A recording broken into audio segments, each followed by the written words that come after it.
The latter stages of the Women's World Cup from Australia and New Zealand will be covered by Clubhouse TV. Yes, we will be here for some UK kick-off times, 2 a.m. and 3 a.m. We'll be here. What's your thinking on England going into the World Cup? The last couple of World Cups, they've almost been there. They came third a couple of tournaments ago. They got to the semi-finals in the last two tournaments. They're missing their captain, Leah Williamson, which is I saw her play in the Women's Champions League for Arsenal against Juventus last season. So she's going to be a big miss with Millie Bright stepping in as captain. What's your thoughts on England going into this World Cup?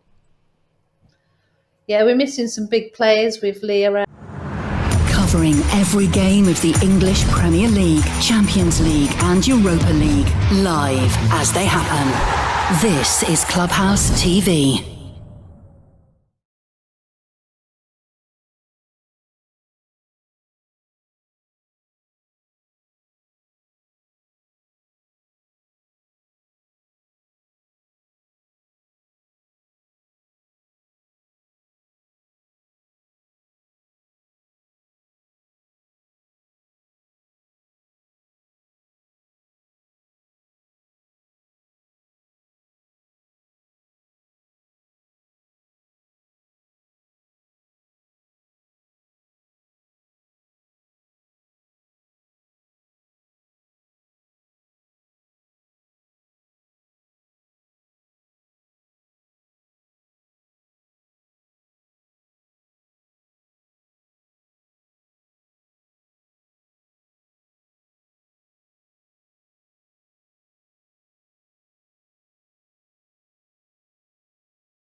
What was that like, the 1995 World Cup for you? What's your main memories?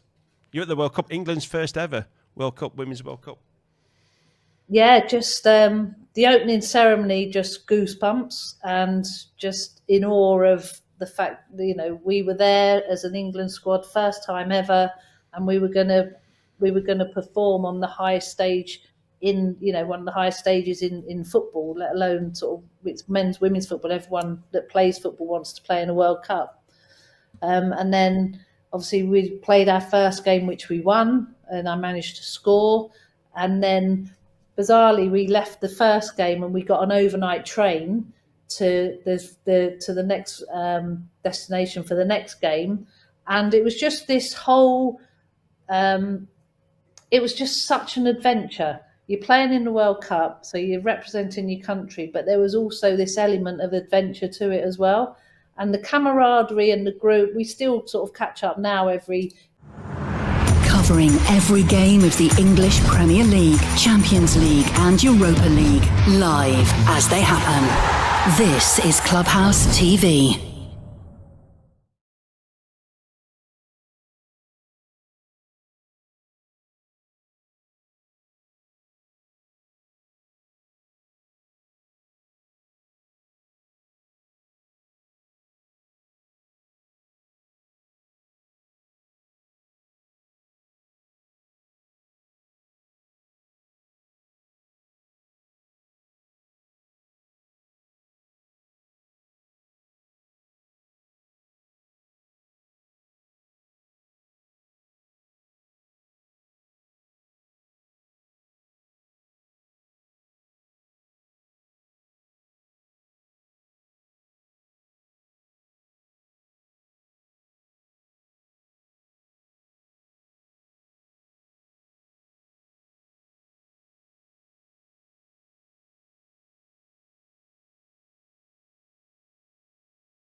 Right, another question for Jonathan Woodgate. Here we go. Question from Hakan2217. As a former footballer and coach, what do you think would have happened to Stones, Trent Alexander-Arnold or Walker if they were playing 20 to 25 years ago? I would imagine that this is possibly reference to the fact that their wing-backs who charge, certainly TAA and Walker and John Stones, who likes to bring the ball out. And by the way, what a goal from John Stones last night as well, although the keeper could have done much better, in my opinion. But where do you think these players would have fitted in 20, 25 years ago in football? All been fine. All been absolutely fine because they're all top-quality players. Stones can play. Maybe 20, 25 years ago, it wasn't always happening from the back, but John Stones can play. Alexander-Arnold, okay, very attacking. Maybe in my day that he'd have been tucked in a lot more, but Kyle Walker, not a problem at all. Not a problem. He is a really rate Walker. I think he's even improved even more since he's gone to Man City from Spurs. He's a first-class player, but they'd all fit in 20, 25 years ago without question, in my view. The interesting thing about Kyle Walker, by the way, is he is an absolute athlete, isn't he? And he's 32. Now, 20, 25 years ago, 32 is pretty much at the time when people are starting to question whether you hang your boots up and that's you done and dusted. Yeah. Whereas now, Kyle Walker and the likes of look like they could play football till they're 35, 36, 37 at the top level. Yeah, well, I think with players these days, they look after themselves a lot more. Yeah. And they've got that, the way of preparing for games, recovering after games, heart rate monitors on, testing how far they're running, what they're doing distance-wise. A lot of them can tell how many jumps you've made, how many accels, decels. I mean, with them now, with the sports science side of the game, that'll help the players really go on to the next level because of training. Like for example, if we'd have played on a Saturday at Leeds, we'd have a Sunday off. We'd come in on the Monday. It'd be a hard session, really hard. We'd run again on the Tuesday afternoon. We'd have Wednesday off. Run again Thursday, play Friday. I mean, train Friday, play Saturday. That would be unheard of now. Unheard of. Go on, sorry. Well, no, with the sports science then, if it was because obviously the sports science departments at football clubs, certainly Premier League clubs, has exploded into life over the course of the last 10, 15 years with, technology, science, and people studying this as well. If that was around when you broke into Leeds and you'd had that from the get-go, just wondering how that would have affected you in your injuries and whether you would have had less of it. With no question, it'd have helped. It'd have helped because, just say, for example, in a game, you'd cover, say, 10,000 kilometres in a game. And then you'd rest on a Sunday. But normally, it's 48 hours after the game where your body's just recovering again. So you need that extra day. Bearing in mind, on a Monday, we'd be at it again. At it, high intensity, Tuesday again. But then to not have all the information, then that'd make a huge difference if we had it then.